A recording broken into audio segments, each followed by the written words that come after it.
we'd rather start focusing, just like we read in verse 20, on God.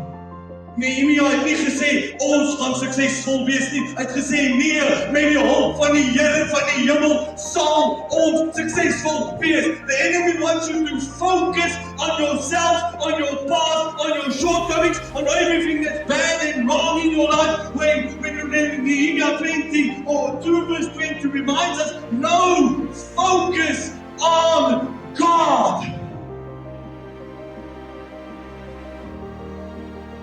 Want hy gaan jou help.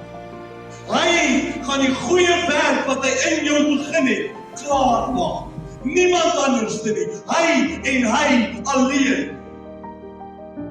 That's why I said it's a good work, because it's God's work.